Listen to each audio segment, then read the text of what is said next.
আজকে খুব কম সময়ে খুব অল্প তেলে বানিয়ে নিলাম এই সুস্বাদু চিকেন রেসিপি, যেটা খেতে হেলদি আর টেস্টিও। হাই, আমি সুস্মিতা। আজকে আমি বানাতে চলেছি চিকেনের রেসিপি। তো তার জন্য লাগছে 700 গ্রাম চিকেন, দুটো বড় সাইজের পেঁয়াজ, আদা রসুন বাটা, কাঁচা লঙ্কা 7-8টা মতো, মানে তোমার যতটা ঝাল প্রয়োজন ততটা, আর সাথে লাগছে টমেটো। চাইলে তোমরা আলু দিতে পারো, নাও দিতে পারো।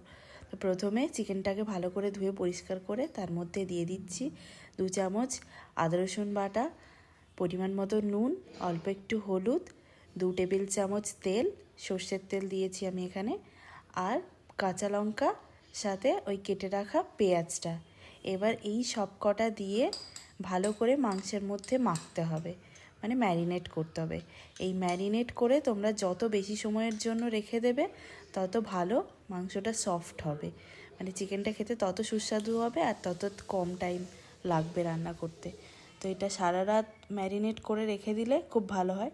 আমার কাছে সময় ছিল না, তাই আমি 2 ঘন্টা মতো ম্যারিনেট করে রেখেছিলাম। তারপরে একটা কড়াইয়ে 1 টেবিল চামচ মতো তেল নিচ্ছি, তার মধ্যে পরিমাণ মতো আলু দিয়ে, যতটা আলু খাবে ভালো করে ভেজে নিয়েছি।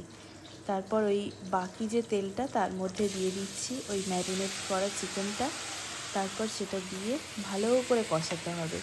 এখানে কিন্তু আর এক্সট্রা কিচ্ছু দিচ্ছি না, যেই মশলাগুলো ওর মধ্যে মেখেছিলাম সেটা সমেতই চিকেনটা দিয়ে দিয়েছি। তারপরে আমাদেরকে মিডিয়াম ফ্লেমে ঢাকা বন্ধ করে রেখে দিতে হবে।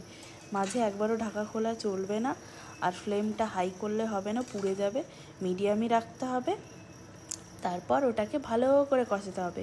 কষিয়ে কষিয়ে যখন 50% সেদ্ধ হয়ে যাবে তখন ওই ভেজে রাখা আলুগুলো তার মধ্যে দিয়ে দেবো। তারপর আবার ঢাকনা বন্ধ করে মিডিয়াম ফ্লেমে অনেকক্ষণ ধরে কষাবো, যতক্ষণ না চিকেনের গা থেকে তেল বেরিয়ে যাচ্ছে। তারপরে যখন জলটা শুকিয়ে তেল বেরিয়ে যাবে, চিকেনটা দেখবে সেদ্ধ হয়ে গেছে 90%। তোমরা এই অবস্থায়ও গরম মশলা দিয়ে আর একটু ঢাকা বন্ধ করে নামিয়ে নিতে পারো, তাহলে তৈরি হয়ে যাবে চিকেন কষা। আমি ঝোল বানাবো, তাই তার মধ্যে আমি 2 কাপ মতো জল অ্যাড করেছিলাম। তারপর আরও 5 মিনিট রেখে দেখলাম টেস্ট করে যে নুন ঠিক আছে কি না। তো ঠিক ছিল, তাই আর নুন লাগেনি। তারপর ওই জল দিয়ে 5 মিনিট সেদ্ধ করার পরে সব কটা আমি চেক করে নিলাম সেদ্ধ হয়ে গেছে। তারপর লাস্টে গরম মশলা ছড়িয়ে নামিয়ে নিলাম। তৈরি হয়ে গেল আমাদের healthy and tasty chicken recipe. By.